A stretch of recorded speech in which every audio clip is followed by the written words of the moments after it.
ప్రపంచ ఆదివాసీ దినోత్సవం రోజు అంగరంగ వైభవంగా ఉమ్మడి ఆదిలాబాద్ జిల్లాలో జరుగుతుంది. ఇప్పటికే కొమరంభీం ఆసిఫాబాద్ జిల్లాతో పాటు నిర్మల్ ఆదిలాబాద్ జిల్లాలో ప్రపంచ ఆదివాసీ దినోత్సవం వేల సంఖ్యలో ఆదివాసీ ప్రజల మధ్య జరుగుతుంది. ముఖ్యంగా మంచిర్యాలలో ఎమ్మెల్యే ప్రేమ్ సాగర్ రావు పాల్గొన్నారు. అనంతరం ప్రేమ్ సాగర్ రావు ఒకే ఒక మాట చెబుతున్నాడు, నా చివరి శ్వాస వరకు, నా ప్రాణం ఉన్నంత వరకు ఆదివాసీల కోసం పనిచేస్తా అంటున్నాడు. ఒక నిమిషం మాట్లాడించే ప్రయత్నం చేద్దాం. ఎన్నో కేసులు ఆదివాసీల పక్షాన నిలబడి పోరాటం చేసిన ఘనత ప్రేమ్ సాగర్ రావు తెలుసుకుందాం.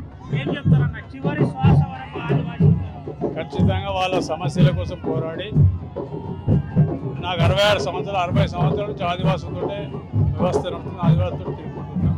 ఆదివాసుల సమస్యలు మొత్తం తెలిసిన తప్పకుండా ఆదివాసుల సమస్యలు పూర్తి పరిష్కారం వరకు నా లాస్ట్ ప్రాణం ఉన్నంత వరకు కూడా ఆదివాసుల సమస్యలు పోరాడతాను.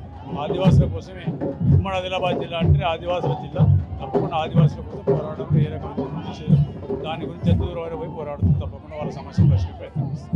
వందల కేసులు ఉన్నాయి. ఇప్పటికే చాలా కేసులు ఫేస్ చేసారు. ఆదివాసుల పక్షాన కొమరంభీం జోడేఘాట్ను కూడా మీరు సందర్శించారు. ఎట్లుంది ఇప్పుడు పరిస్థితి? రానున్న రోజుల్లో కాంగ్రెస్ పార్టీ ఏం చేయబోతుంది? ఆదివాసుల కోసం ప్రభుత్వం ఏం చేయబోతుంది? ఇందిరాగాంధీ గారి నుంచి మొదలు పెడితే ఇవాళ ఇక్కడ రేవంత్ రెడ్డి వరకు కానీ లేకపోతే రాహుల్ గాంధీ వరకు కానీ అందరూ కూడా ఆదివాసులతోటి ఆదివాసుల సమస్యల పరిష్కారం కోసం కాంగ్రెస్ పార్టీ కాంగ్రెస్ పార్టీ కట్టుబడి ఉంది. నేను ప్రత్యేకంగా పార్టీలకు అతీతంగా ఎన్నడూ ఆదివాసుల ఉద్యమం అయినా ఆదివాసుల సమస్యలు ఎన్నడూ వచ్చినా కూడా ముందుని కొట్లాడినా ఇది చివరి వరకు జీవితం చివరి వరకు అది నడుస్తుంది. ఏం చెప్తారు ఉమ్మడి ఆదిలాబాద్ జిల్లా ఆదివాసీ ప్రజలకు? మీకు ఆదివాసీ గుడాలకు సన్నిహిత సంబంధం ఉంటుంది. ఏం చెప్తారు?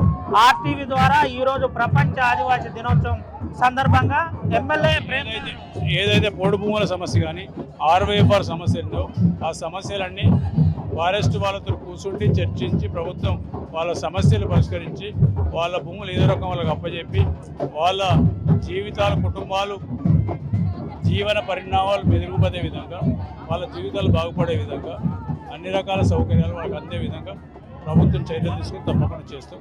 ఆ తర్వాత జరిగే కార్యక్రమం చేస్తాం. ఇది పరిస్థితి. ఆర్టీవీతో ఎక్స్క్లూజివ్గా ఎమ్మెల్యే ప్రేమ్ సాగర్ రావు స్పందిస్తూ కొన్ని ప్రధానమైన అంశాలు చెప్పారు. ఆర్ఓఎఫ్ఆర్ సమస్యతో పాటు ఆదివాసీల హక్కుల గురించి రానున్న రోజుల్లో చర్చించబోతున్నానని నేరుగా ప్రేమ్ సాగర్ రావు చెప్పారు. అనంతరం సమస్యలేంటో తెలుసు, వాళ్ళతో నాకు విడదీయని సంబంధం ఉంది, నా చివరి క్షణం వరకు ఆదివాసీ పక్షాన నిలబడతాను, ఉంటాను, వారి కోసం పనిచేస్తానని ఆర్టీవీతో ఎక్స్క్లూజివ్గా ప్రేమ్ సాగర్ రావు మాట్లాడారు. Vote studio.